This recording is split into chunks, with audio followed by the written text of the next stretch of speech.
The black swan theory is a metaphor that describes an event that takes place that nobody could have predicted, but has a major impact, and is often rationalized after the fact as if it could have been predicted. Examples of black swan events of the past are the dot-com crash, 9/11, the Chernobyl disaster, and of course the global outbreak of the coronavirus, which we are facing today. The worst global crisis since World War II. As of today, the total amount of deaths caused by the coronavirus more than 200,000. And it would have been many more if it wasn't for all the healthcare workers all around the world. And therefore, before I want to continue, I want to thank every single healthcare worker out there risking their own lives, fighting for other people's lives. Your help is needed and much appreciated. Thank you. Likewise, I know that many more have been negatively impacted by this pandemic. Society and economy have come to a full stop as we're all in quarantine and self-isolation. The busiest shopping streets are now completely empty. Squares with bars and clubs, which used to be full with people, completely empty. Clothing stores, closed. Souvenir shops, closed. I've never seen Central Station in Amsterdam so quiet and empty as today. As you can tell, we're going through unprecedented times, and nobody could have predicted this outbreak and the effect that it has on us.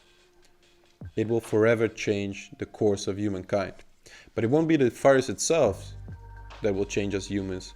It will be the decisions we will have to make in the coming weeks and months that will determine the future we're headed towards to. Since humans are generally not black swans and somewhat predictable in their behavior, we can make some bold predictions about how the world will change in the coming months and years.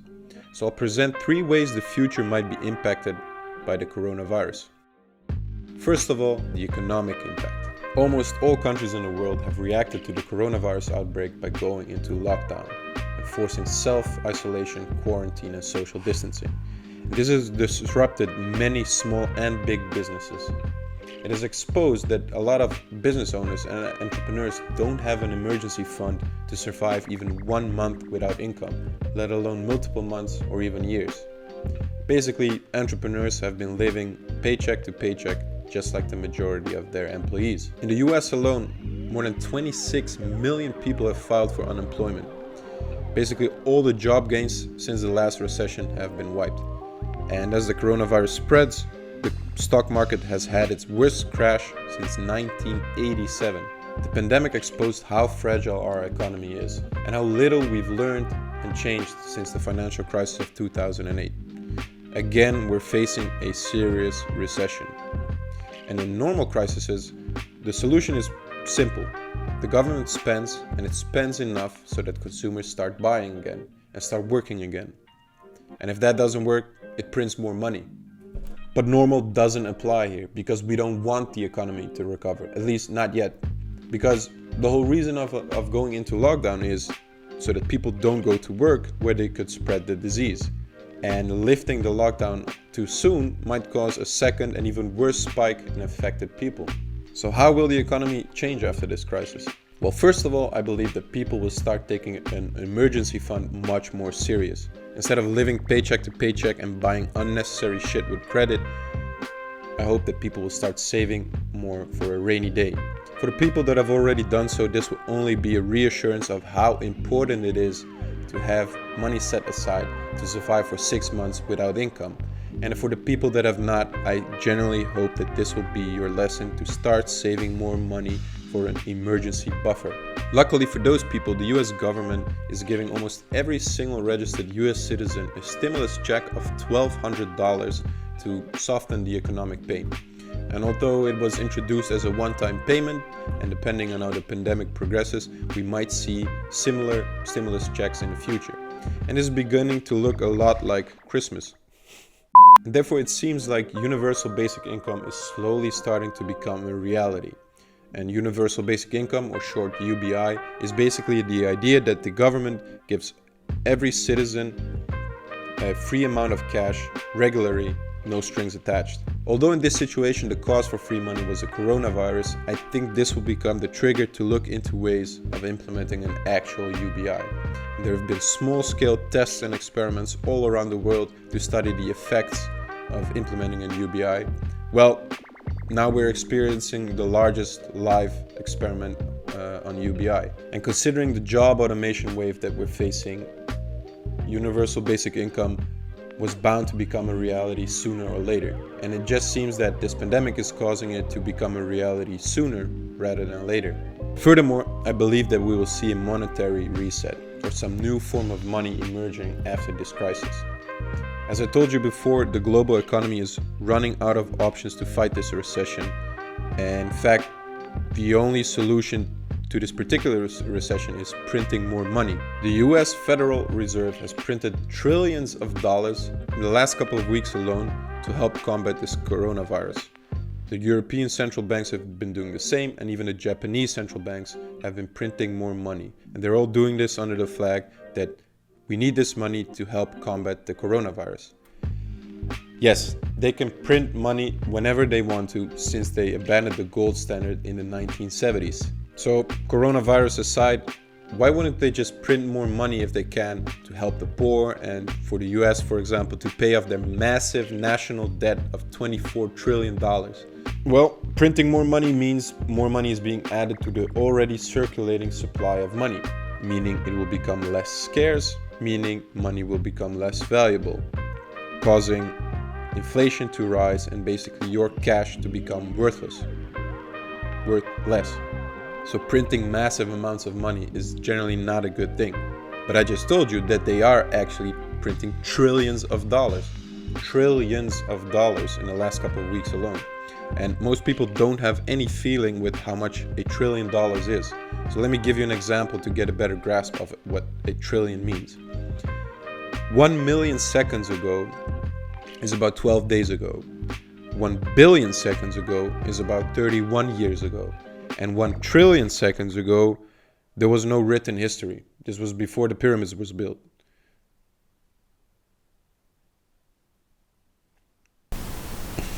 What I'm saying is that the short-term measures the central banks are taking by printing more money will cause an even greater disturbance to our already fragile economy. And the coronavirus pandemic will be the one blamed for the economic collapse. So how can you prevent this from happening? Well, you can't. But you can prepare and minimize the effect the economic collapse could have on you by doing a couple of things. My advice would be to read and look into gold and the digital equivalent Bitcoin. Now, I'm not going to explain the importance of Bitcoin in this video because that can be a video of itself, and I'll probably make one in the future. But I've been investing in Bitcoin since a couple of years now, and it's at times like these that I realize how important it is that I've done so. For now, I'll just leave a link in the description to get you started in the world of Bitcoin, and I'll probably make a video about it in the future. The point I'm trying to make is that when, not if, but when fiat currencies start inflating or collapsing, digital currencies will emerge. The problem is that if governments build and create these digital currencies, is that they can still digitally print more money, but now it's just typing more money. And with Bitcoin, this is impossible. More info in the description. The other thing you can do is to diversify your asset portfolio. In simple words, don't hold all your savings in cash. Start investing in real estate, in bonds, index funds, stocks, startups, cryptocurrencies, and most importantly in yourself, but only after you've saved enough money for an emergency fund. Basically, spread your money in different kinds of revenue earning assets. Don't put all your eggs in one basket and risk losing that basket when shit hits the fan or bat hits the soup. Next up, the political impact. Well, it comes down to this. Will the world cooperate on a global level, or will every country fight for itself and manage this pandemic in a more nationalist way? Well, the choice seems obvious. If you want to effectively eradicate this virus as soon as possible, the world needs to join forces together. This way, we can learn from countries that have effectively mitigated this outbreak. We can share resources and give it to the countries that have been hit the hardest, and even join knowledge and join forces on the pursuit of developing a vaccine. However, in reality, what we're seeing is that people are massively buying toilet paper and don't care about their fellow peers. And we're seeing this on a national level as well. In Europe, for example, some countries don't want to financially support countries that have been hit hard, like Spain and Italy. Although eventually they did, it showed the initial response that many countries had to this pandemic. Every man, or in this case, every country for himself. However, this was the initial response. What we're seeing now is quite the opposite, as countries are helping each other out. Jack Ma, the founder of Alibaba, has donated millions of masks and test kits to Europe, America, and Latin America. We're even seeing China helping Europe, helping the countries that got hit the hardest. And although there are some theories about the underlying motives of China helping Europe, it's still what it is, a helping hand in times of need. We've seen countries that got hit first share information about how the virus is spreading. And the Chinese were the first to identify the virus and sequence its genetic code. And this has helped many other countries fight this virus when it came there. And now again, countries are slowly lifting down their lockdown. And you could do this by just taking a chance and a risk and see what happens. Or you could learn and watch the countries that have already successfully done so and try to replicate their same measures. Global cooperation is needed. I mean, in the end, we will have to fight together, whether we like it or not. Because until we eradicate this virus from every single country, no country is safe. Because even if one country manages to reduce the amount of cases to zero, if other countries are still struggling with the spread of the virus might come back to your country. So although certain conflicts and frictions between countries have intensified during this pandemic, looking at US, China, and Russia, they will have to make peace and start working together, since this is in everyone's best interest. The way in which you escape this crisis will largely determine our ability to face the next one. Lastly, the social impact. When shit really hit the fan with this outbreak, people started panicking. People started buying massive amounts of food, drinks, and yes, toilet paper, and basically not caring about other people and if they would have enough food, water to survive. And people start to feel uncomfortable with giving each other a kiss, giving each other a hug, or even a handshake. And will this fear forever be engraved in society? Will we forever lose touch and become less intimate, less social? Absolutely not. Although some things are going to change dramatically, like online classes becoming a thing or working from home becoming the new standard, the fundamentals of human nature won't change. We are social animals and we crave contact. Although the virus is forcing social distancing, it will not change human nature. The Black Death, or the plague, which has killed somewhere between 100 and 200 million people, has not changed the social aspect of human nature. Even not so long ago, in 1918, when the Spanish flu infected more than 1/3 of the whole world, it has not affected human nature, and neither will COVID-19 change human nature. Especially when you look at the fact at how well we're managing this outbreak compared to the other outbreaks. We will be social and intimate again, just like we were before the outbreak. Of course, for some people it will be more difficult and it will take a longer time to recover, but this is the first time in history that we actually have everything we need to fight this pandemic. In fact, all the best scientists in the world are working on the same problem. We're all listening to their advice. Better yet, even the church, which does not have the best relation to science, is listening to the scientists. The Pope has told everyone to obey their rules. So if anything, this virus has brought people closer together. And we've seen it all over the world. People going out to their balconies, singing, dancing, socializing together, but still obeying the rules and not risk getting affected. And this is exactly what I'm talking about when I talk about human nature.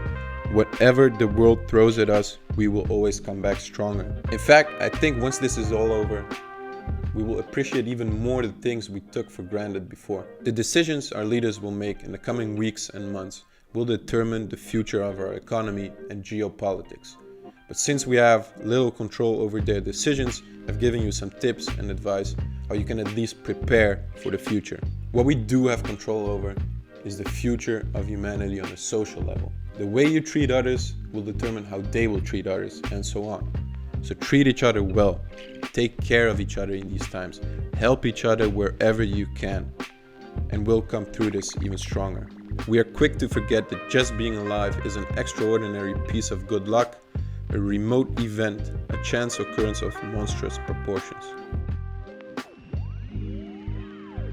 And never forget that you're actually a statistical miracle just to be alive, a black swan.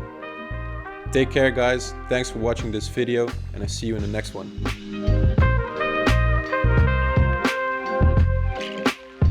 In fact, I think once this is all over, in the world, because we're doing. So what I'm saying is that the short-term measures the central banks are taking, but examples of black swan events of the past are. If you liked the video, it really helps if you leave a like, and if you liked it a lot, share it with your friends, leave a comment, and subscribe to my channel if you want to be up to date with any upcoming videos. Cheers!